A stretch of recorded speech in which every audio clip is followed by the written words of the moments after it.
Welcome to the UpLevel Podcast, Kvon and Jess. I'm so happy we're finally having this conversation. Thank you. Excited. We're excited too. Yeah. Yeah.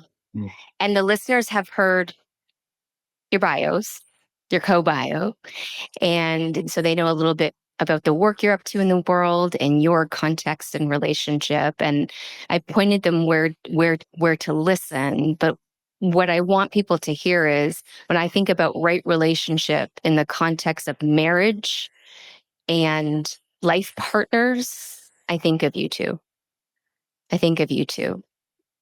Oh, they both touched your heart at the same time. Alignment. Yeah. And it felt really important to have you here as we explore this. So, yeah. Thank you. Honored. I'm honored.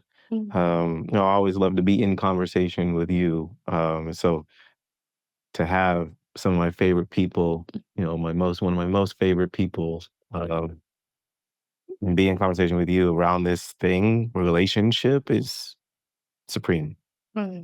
Super excited. Well, let's dive in.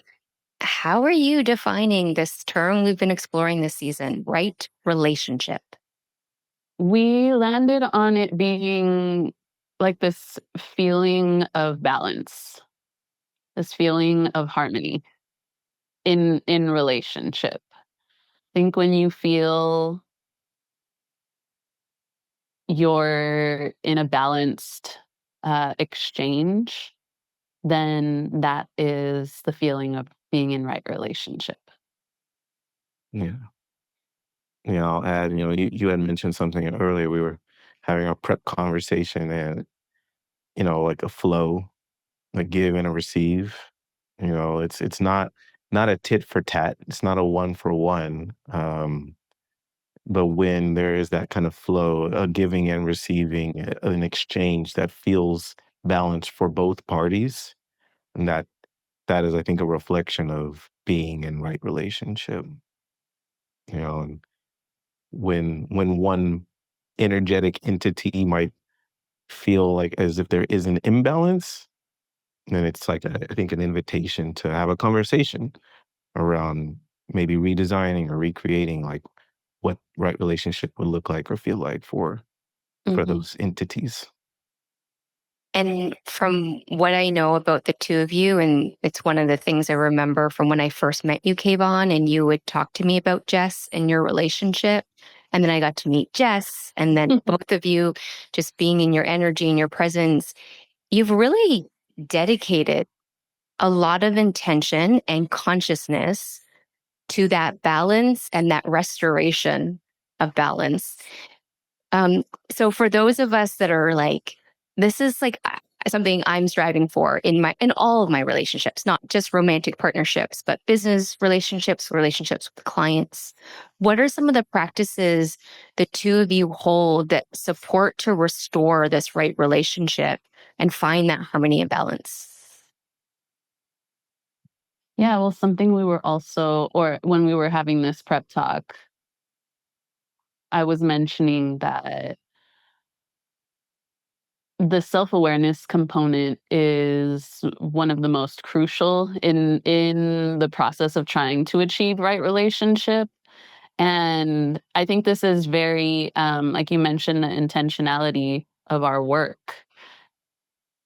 And I think that for the both of us, we started that intentionality with focusing on ourselves. And I think that's also one of the most, that's what I think. I think that, in my opinion, I think starting with yourself and focusing on yourself first is, that's my biggest practice. It's like checking in with me. Am I in right relationship with myself? Am I being honest with myself? Am I listening to myself? Am I caring for myself? Am I in harmony in my body? And that's my first and most important practice. And I think because we've both been intentional about this focus of self first, it's it's really what strengthens. I think it's really one of the most powerful tools Yeah. of our relationship. Yeah.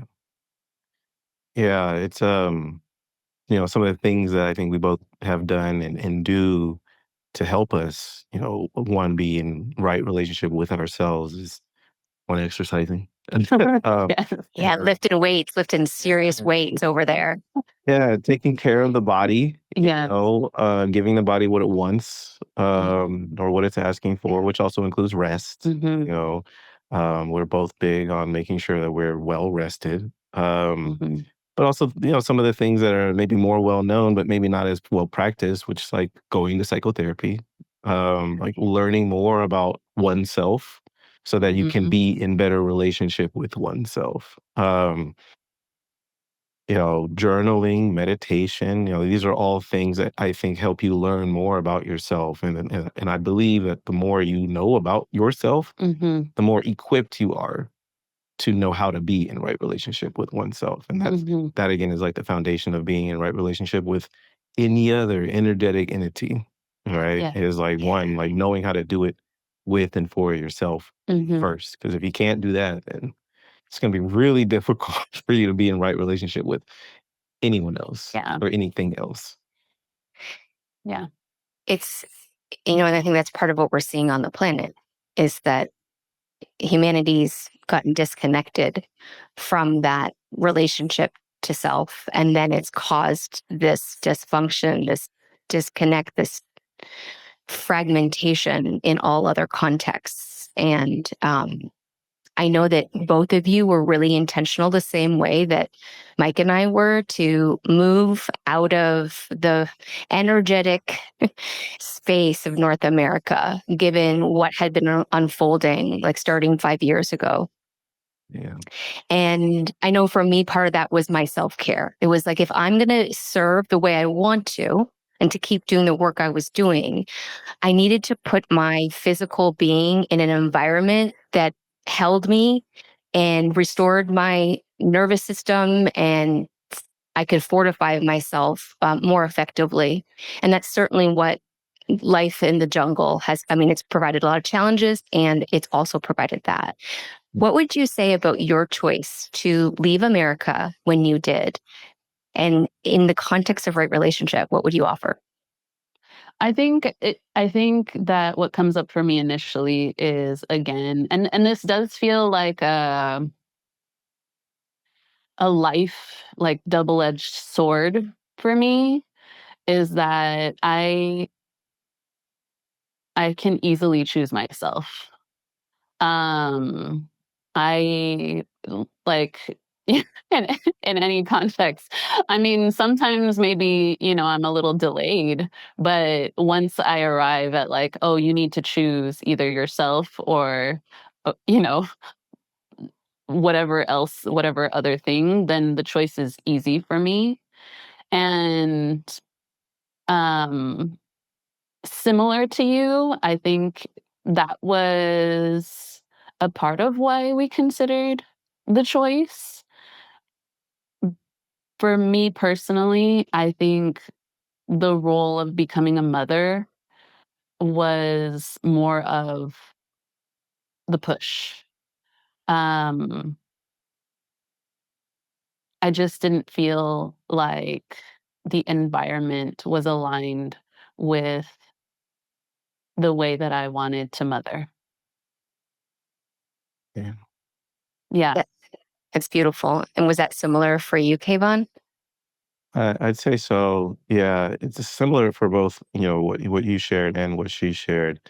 Ayana being born was a huge inspiration for us. When I think about being the kind of parent, the kind of father that I wanted to be, I wanted to, one, create an environment for her that was aligned and supportive in the ways in which we wanted our community and our environment to be. And then it's also what's the kind of environment that's going to support me to be the kind of father that I want to be. Um, and so, this move was for all of us, but for slightly different reasons. Yeah, I think about what we'll call right parenting. Um, Yeah. And Let's talk about that. yeah, well, it like finding right relationship, it takes time and space. Mhm. And being here has created a lot more time and space for us to figure out, okay, like what kind of parents do we really want to be? Yeah. We had those conversations before Yana was born, and then she's born, and like, okay, well, we're still figuring out, but we know that this place where we are right now is not supportive of that, Mhm. whatever that is. It's just this big misalignment for us, and so I'd like to say that I feel like we have found or are doing well at finding like what right parenting is for us, like how we feel about ourselves as parents. Like we have a weekly kind of check in on our parenting, and for the last couple months, it's been like we're doing great as Gold, parents. yeah, gold As stars parents, all around. Yeah. as parents, we're doing great, and so that has a lot to do with this environment and the Yeah. culture and the community, um, and us having the space to like explore and practice being the kind of parents that we want to be. Yeah, and I think what is coming up for me as I'm just listening to you talk is again how values driven we are. Yeah. It it's really our values are like the golden thread through everything. It's um, in the collective that we created, it's in our relationship. And it was really in this choice to leave the United States. Um, there's also, I think, I guess my brain is going in a couple different directions. Like, as you're talking about, taking yourself out in order to be able to better serve, I think the place that like what's happening in I'll speak just for the United States right now is that everyone is kind of so steeped in fear and having their kind of unhealed trauma come out that um I did feel that too. Like it's hard to be productive when you're aware of your own responses and you're aware of your own reactivity and so many others are not. And I hope I say that with compassion. Of course. Um, there's not much that I can do in the moment to change that. And at the same time, we really wanted to have an environment for Ayana to grow up in that was very aligned with our values. And that's Costa Rica had already been on the map for us. We, in our relationship had planned to one day live in another country and Costa Rica was on the list, but the values alignment is it's the best we could find. Yeah. And it's looking good on you. And the proof is in the pudding too, with your daughter is thriving so much. And I know that you've created a beautiful community where her friends, parents are your friends and you're spending time together. And that's I think another piece that when we talk about right relationship, it's community that is so crucial. And again, in many parts of the world lacking.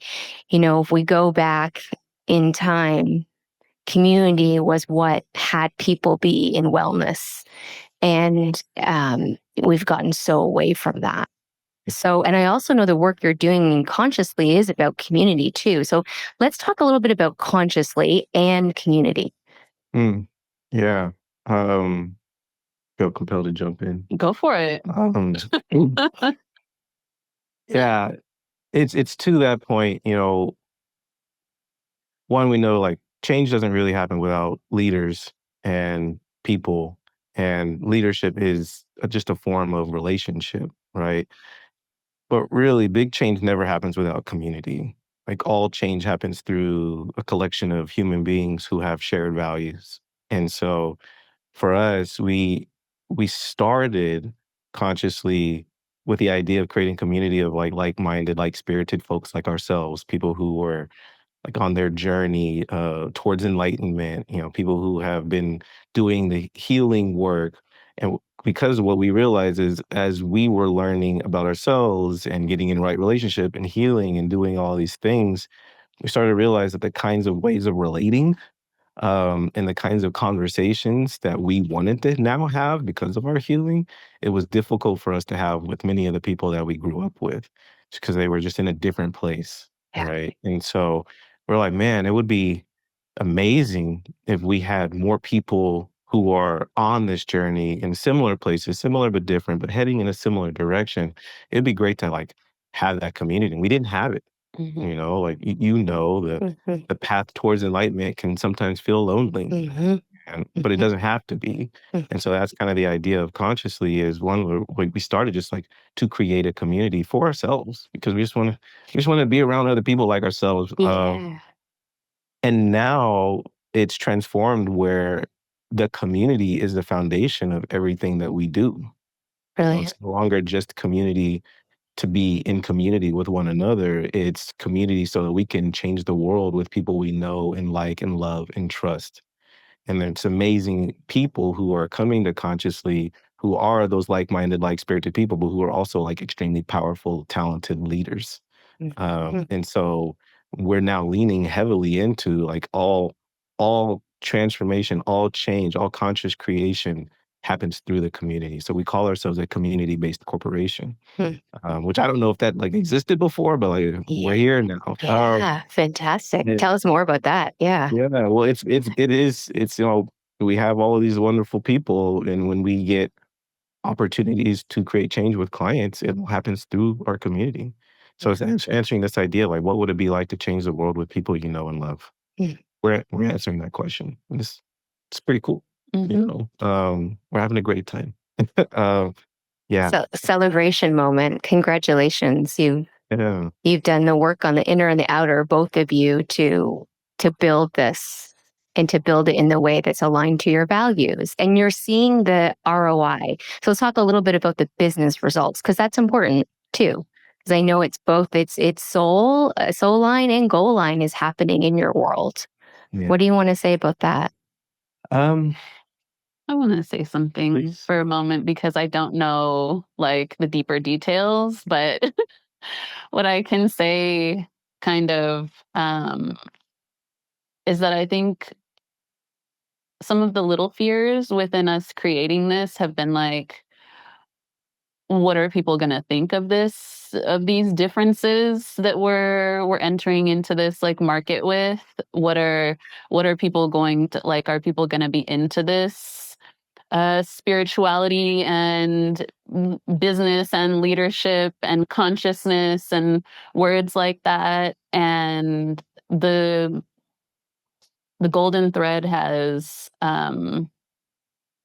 it's maintained its strength, and we continue to find our people. Yeah, Mhm. And when I say people, I mean like organizations. Like there are our people are out there, and we've been continuing to find them, yeah, and that's been super cool. yeah. Thank you for that. Yeah, there's a book I read some time ago, Power versus Force, and the author talks about how when you are in alignment, when you're being your authentic self, you're becoming more powerful attractor of aligned opportunities. Mhm. And that's what's happening at Consciously Mhm. is like because we've been so clear about what is most important to us and really just honoring that we're starting to attract more and more aligned opportunities. And that's like co-creators, people coming in for our community, but that's also clients. Yeah. And the nice thing, the thing that I love is it's hard work to find highly aligned people, Mhm. and it can take some time. Not always, and we're getting better at kind of like sharing or putting out our signal Mhm. and attracting more aligned co-creators, community members, and clients. Um, but it can take some time. But once you find them, right? Once you find each other, Mhm. the work doesn't actually feel like work. One, it's like when we're working with our clients, it's like, well, we have same values over here as community members, and our clients have the same values, and now we just want to create the same kind of change together. So it feels more like teamwork than it does like client and vendor, kind of service and support, right? It Yeah. feels like, oh no, like we're in this together.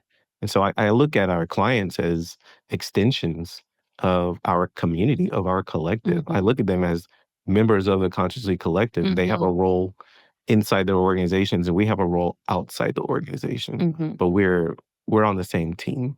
Um, and so with that, it makes the work more fun, but also makes the work more effective. And then like we want to work together longer. And so Yeah. we're finding that when we can find folks, though it might take us a little bit more time to align, we get to journey with these folks even longer, and they get to see the impact and the results within the organization much more clearly because again, we're all aligned and we all want the same kinds of things. Um, yeah. This is right relationship. Right relationship in a business context. This is how I see it. This is how, we're working through UpLevel. We do similar work in the world and doing it in a similar way. And I so agree with you. And I think my business partner Rachel would too. It's really about knowing that this way of being in the world, there are folks inside organizations, whether they're 200-year-old organizations or 25-year startups or in their first year, who are aware that we're whole beings at the workplace and want to work in wellness and want to utilize the time we spend at work in a conscious way to grow ourselves. And so, like, to me, this is right relationship at work. And yet the word work feels like not the right word anymore because it's play. I mean, it is when it's all of these things you're saying where there's this alignment because this energy that gets co-created is so friggin' rad, Yeah. and it's so inspiring to be, on those engagements and projects and in those relationships. And it makes me think about abundance, like that right relationship is a portal to abundance. Mm, And Kvon, I know you're making some claims around your own abundance and relationship to abundance. yeah. And so what do you want to say about that in this context? Because I feel like there's a lot of alignment here for that. And, and abundance is beyond financial. It's like we're looking at relational and health and Mm, mm, mm, mm. I'll share, yeah, abundance is a big word for me. And it's something that, like, one, we have integrated into how we work with our co-creators. But what comes to me is change. Um, Mm, when I think about abundance, I think about even our co-creator community. Like, there's no limit to what we can co-create together. There's no limit to what we can offer the world. yeah. As a community, as a collective, there's no limit to the kind of change that we can create. And as you say, there is some financial abundance, but there's impact abundance, and that's what I have been focused on. It's like, well, what's possible, right? Like, what's possible when we have all of the most amazing people that we can find all working in the same direction? Mhm. And the answer is like anything. And so I'm now in a place where I've come into my own leadership of like accepting that and saying, well, let's go find out. Let's just go see what we can do with all of these amazing people. Right? There's no limit to who can come. There's no limit to what we can offer. Yeah. And so there's no limit to the change that we can create. And to me, that's abundance, at least in part. It's beautiful. Yeah. You want to add anything, Jess, to that? Yeah, I think just to touch on current events and the state of the world, um, I think there's a narrative and there is definite truth, um, that there are things that are ending and collapsing and systems that are breaking. And May it be so. well, and I think And that's it's really, painful. yes, Yeah. that's really scary and painful. Mhm. And I think that the role that we've chosen to play is to dream up new systems and new Yes. ways. Okay. And that Yeah. is where we're playing. we're playing with that, and we're letting ourselves be open to the possibilities and dreaming of new systems. And and they're working out for us right now. And so that is also what we're calling in, is other people who are open to dreaming and playing with ideas and doing things differently. And if we continue to maintain right relationship, I also believe that that's where that is creating the path for abundance. And you use the word liberation a lot in your work, and that's what I'm hearing too. It's the path to liberation. It's a path to a new earth, a new way of walking this planet. Mm-hmm. Yeah. Super, super cool that you're up to that, you know? Yeah, it's exciting. It's exciting, and because it's like it's for me, it's like literally like stretching one's arms and bodies and saying, "Hey, Yeah. let's just take this on." You know, it's like the who's gonna do it? Like, why not me? Right? Like, why not us? So we finally got to a place where we're like, "What? Let's go for it. Now's the time. We've been doing the work. We are well prepared.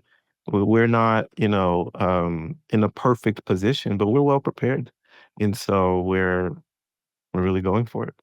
We're going for it." Super inspiring. You can feel the ripples. And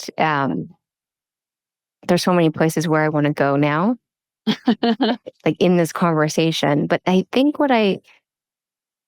another thread that's been coming through the season of the exploration of right relationship, and then I've gotten down a path, a deeper path because of it, is ancestral work. And I'm so curious for both of you, being people of color, what is it like to be creating new systems in this moment in time when you think about your own relatives and lineages? What feels important to share from your lived experience? And I know that's a big question, so we'll take some time with it. Well, especially when I think about community, um,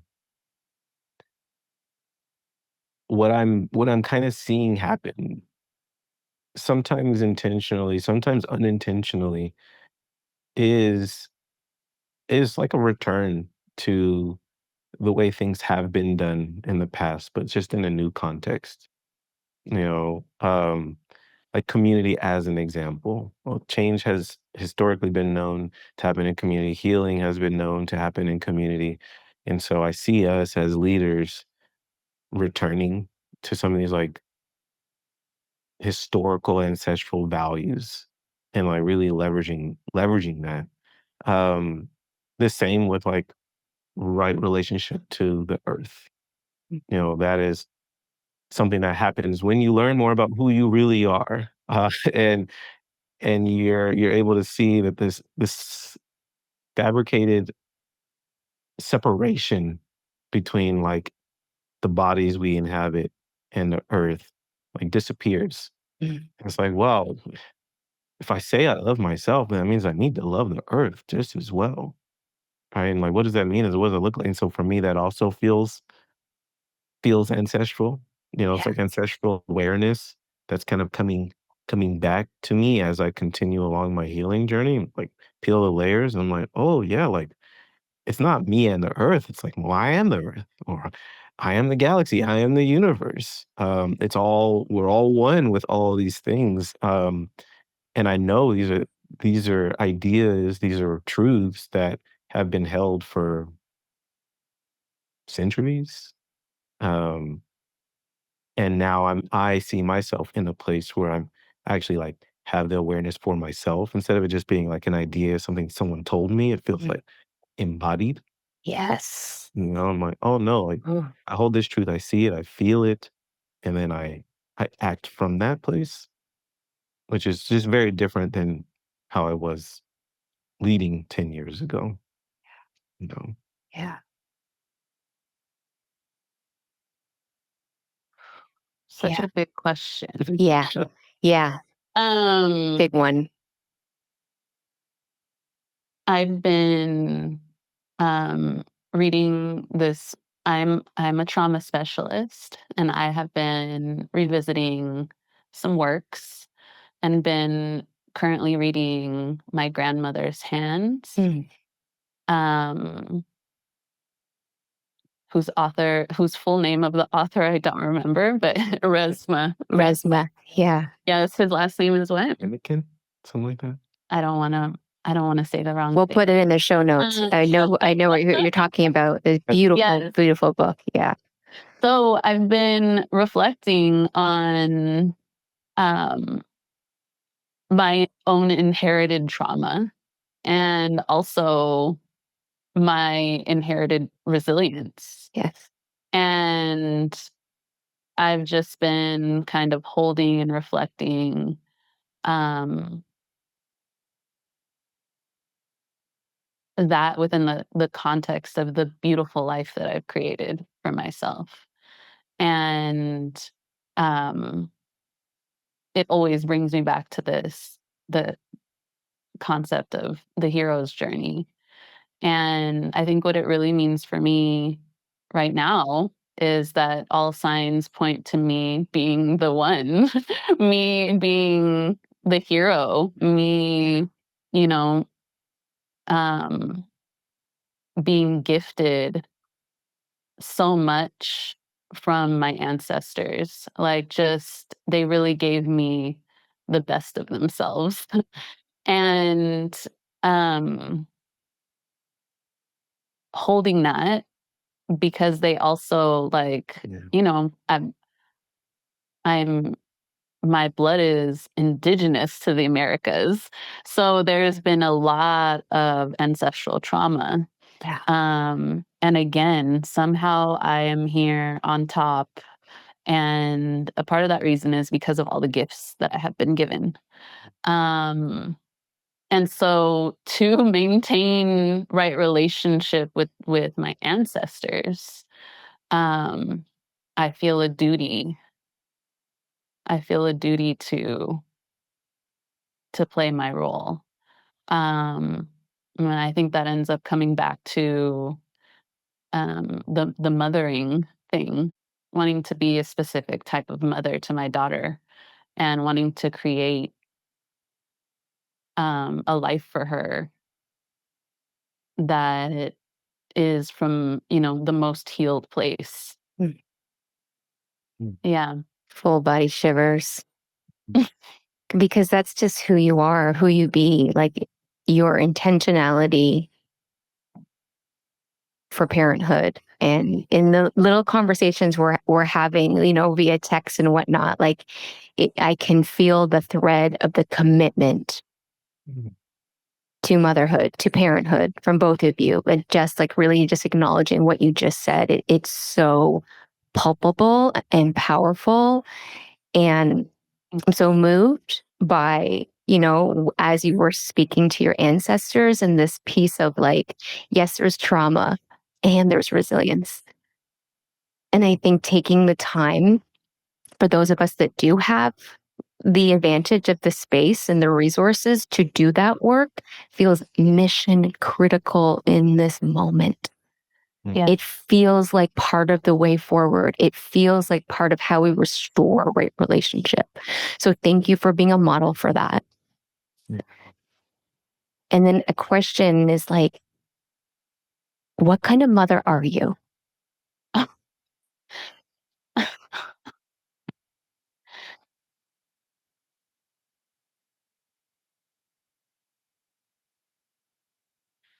Um,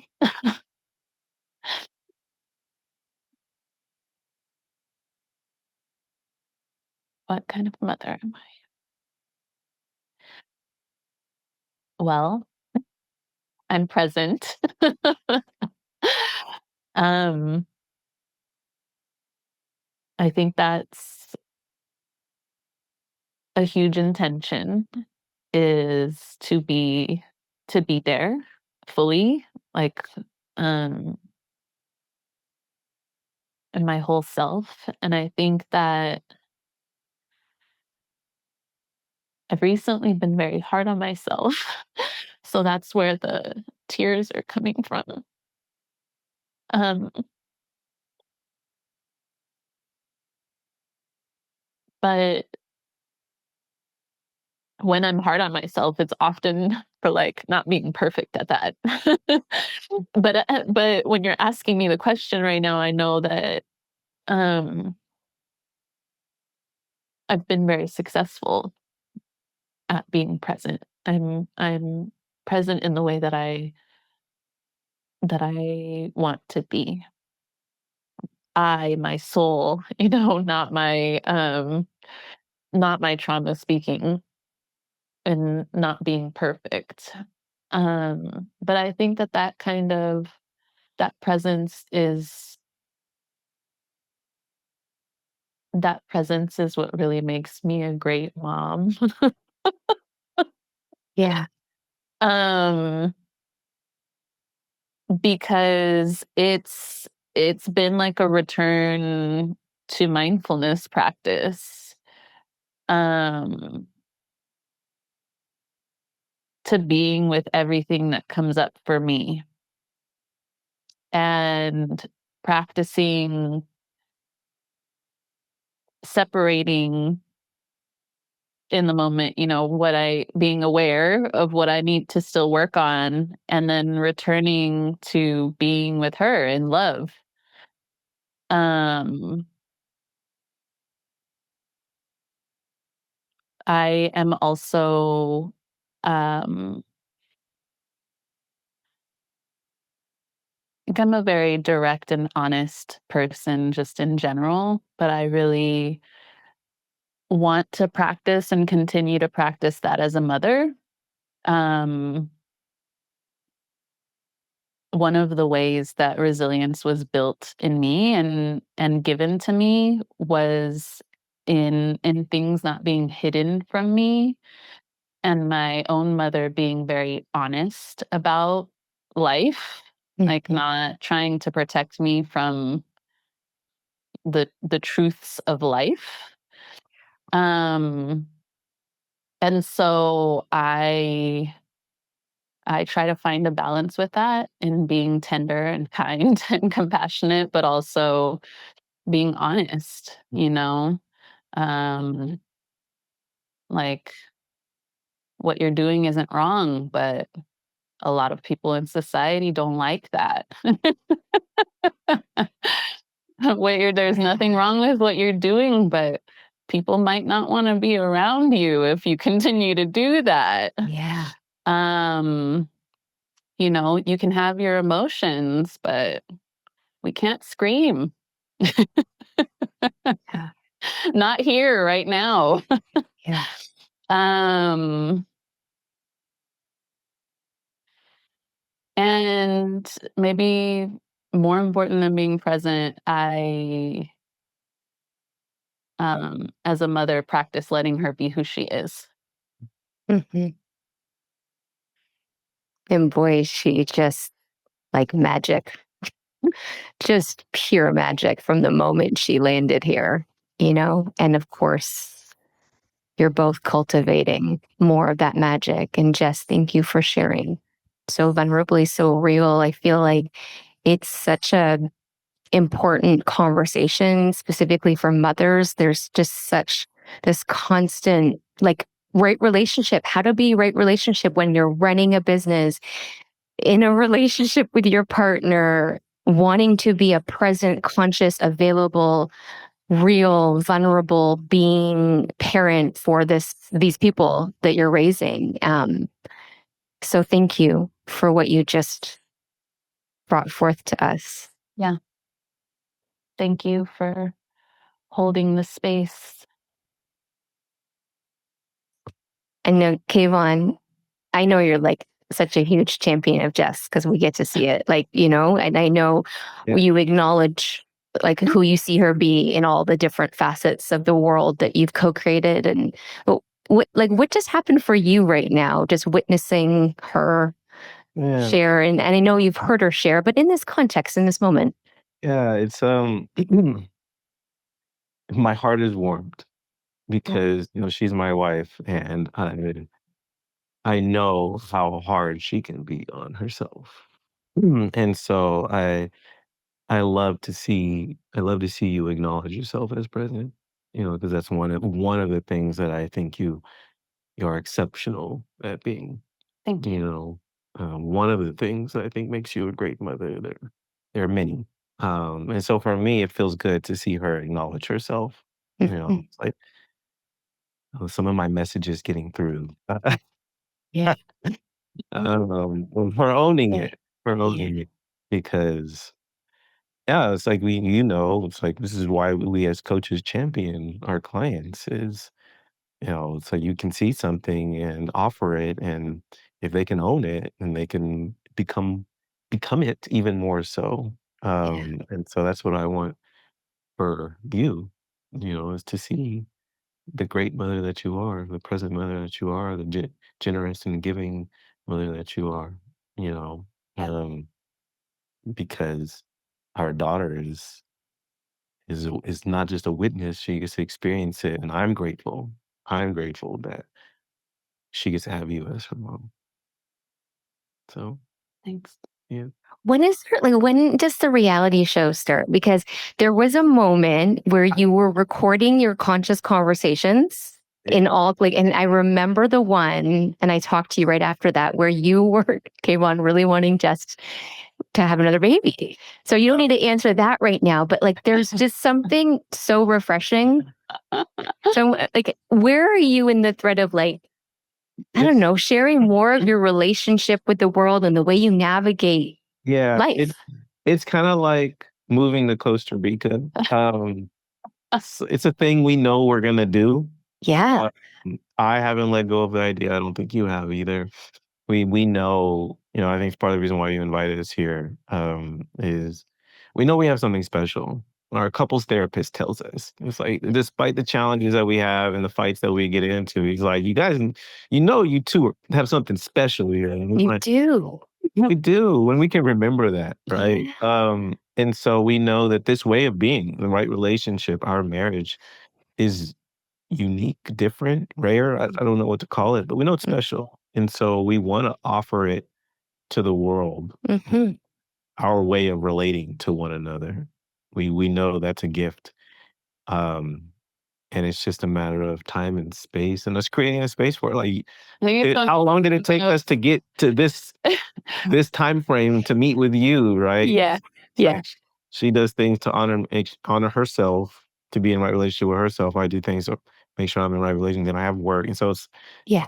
there's work. There's work to create space for us to be able to do something like this Yeah. together. Yes. But we want to. We definitely want to.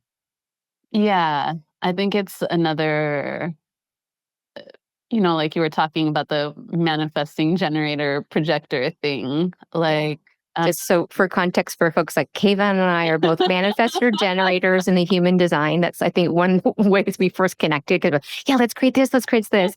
And Jess is a projector, as is Rachel, my business partner. So there's a really nice balance when you have a projector and the projectors just help the manifestor generators ground a little bit and slow shit down for a hot second. Yes. And many more things. That's just a sense of this. Yes, I think the other thing is, I think as creators, Kvon and I come from just different directions also. And he's much more, I think also for context, I've never worked in corporate America before. I've only, I think the closest is working in nonprofits, but also did that for training purposes and didn't stay there that long. And so my way of just creating things and wanting to create things comes from a different direction. And Kvon is a lot more savvy and strategic and considering our time and the projects we already have. Those things also clash with bringing in another thing to create, because I'm more of the let's just throw something together then and have it be imperfect and put it out there. Yeah. And that just will not fly.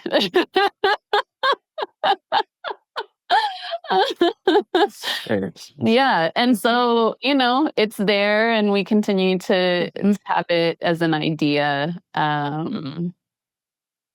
But for us to remain in right relationship, it's just not the time. Yeah. Everything in its time, right? Yeah. Everything in its due time, and you know when. Yeah, I'm 100% sure it will happen. Yeah. It'll just be in a slightly different context for us, as a family. I feel like we're getting close. Talking about it because it's like for us to be able to create this space, I'm like, oh well, we can sit down and have a podcast with Christy. Like we could do our own, and talk about your relationship, and it will help a lot of people and the way you're navigating it. Most definitely. Yeah. I'm gonna start winding us down, Kvon. I want to go back to when we met, when you were at Southern California Edison, and I'd love for you to connect to that version of yourself. Mm. And I'm curious what that version of yourself would say to you now. I can't believe it. I can't believe it.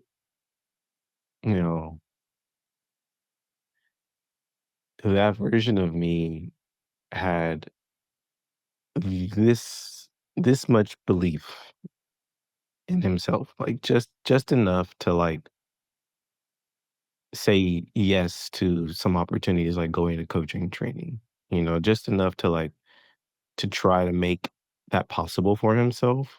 But like just this much.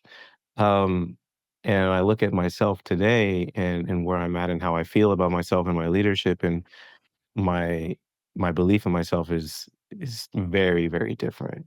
Um, and it's grown, and as it's grown, my life has changed and expanded, and all the things that we have done, like moving to Costa Rica, like working at all those places. It's funny, it's 10 years. It's actually 10 years. 2015 was when I went through coaching training for the first time. So happy anniversary. Happy anniversary, Kvon. I'm so glad we met. Oh my goodness, what a journey. And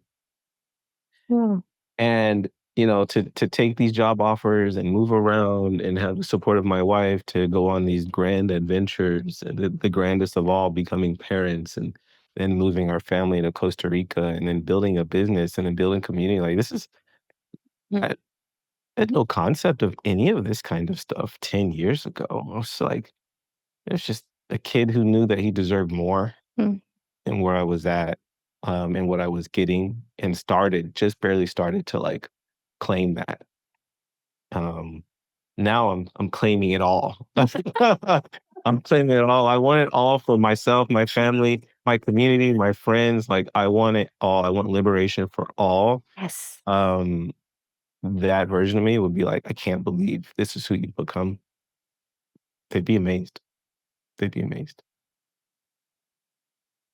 Like I'm speechless because I've been able to witness it as Jess has, and from even before that time. And yeah, what else do you want to acknowledge about the journey? Like just of who you've been to get to this moment to say, I want liberation for myself, the people I love, and for all.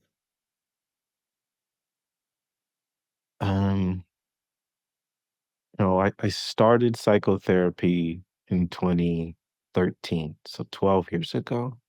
And I started it on the idea of like, I just want to learn more about myself. Right, I needed to heal. I had a lot of healing to do. I was in a really, really bad place. But like, if I'm going to do this, I'm just gonna go on a self exploration journey, self discovery journey, and see where that takes me. Um, and so the acknowledgement is like it has been worth it because I've just kept going, and now we're here. And we talk about liberation. Liberation comes through self awareness. Right. Self awareness, consciousness is the foundation for liberation. And so for me, that's what I want to acknowledge is how much liberation I've co-created with you, for Ayana, for our family, and it all comes from consciousness. Mm-hmm. And your courage to go look at the places and spaces within that I make up. It was scary at the time to go and start that journey. Absolutely. Yeah. Absolutely. Terrifying. Yeah. Yeah. It was terrifying. Yeah. But worth it. Yeah. I mean, to learn how to be look in at this. relationship with oneself, one another, and then many others. Yeah. That's Yeah. it's a gift. It's a gift. Yeah. You're such a gift. Thank you. Jess, you're going to close us out, like a final prayer or words for those who are listening and beyond about right relationship in this moment. What will you leave us with? Keep your heart open. Keep your heart open. Mm-hmm. You heard it here, folks. Just check it out right now. How open is your heart? Can you open it a little bit more? Yes. Mm-hmm. Thank you, Jess. And thank you, Kvon, for bringing your full hearts to this conversation today. Thank you. I love you. I respect you. I admire you. I'm inspired by you. I'm so grateful that more of our listeners will get to have more insight into this magic that you've been co-creating in all these contexts and being such stewards of right relationship. Thank you. Love you, Yeah. Christy. You. Love you. Gratitude. Deep, deep gratitude. Thank you so much.